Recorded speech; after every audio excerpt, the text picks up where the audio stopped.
2 millions de visiteurs pendant les JO à Londres, c'est le chiffre que les autorités annonçaient depuis des mois. Mais beaucoup s'interrogent à voir ces quartiers du centre d'habitude bondés. Londres ne serait-elle pas devenue une ghost city, une ville fantôme? De nombreux commerçants font grise mine. Quand on regarde par rapport à l'année dernière, et c'est pas juste pour ce type de commerce, ce sont les pubs, les pâtisseries et même mon ami qui est coiffeur. Eh bien samedi dernier, c'est un coiffeur réputé, il n'a eu que 2 clients. D'habitude, il en a 24 et tous les commerces sont pareils. Il n'y a personne, les Londoniens normaux comme les touristes. Restaurants, théâtres, magasins du centre-ville, les premiers chiffres annoncés font état d'une baisse de 30% du chiffre d'affaires par rapport à un mois d'août habituel.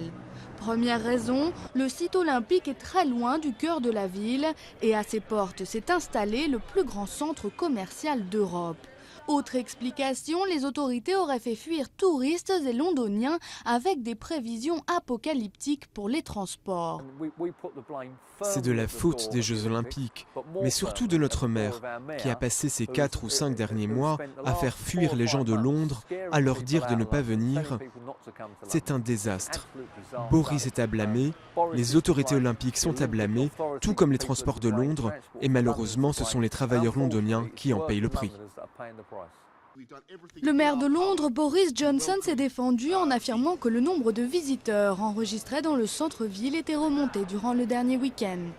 Pour l'Office du tourisme britannique, Visit Britain, aucune baisse n'a été enregistrée pour le moment, mais aucune hausse non plus. Les chiffres pour l'été sont similaires. Nos prévisions sont les mêmes que l'année dernière. Nous stagnerons sûrement cette année en termes de tourisme en Grande-Bretagne.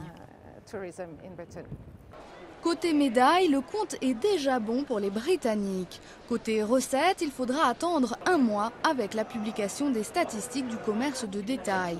Mais dans un contexte de récession, si les mauvais chiffres devaient se confirmer, certains hommes politiques devront rendre des comptes.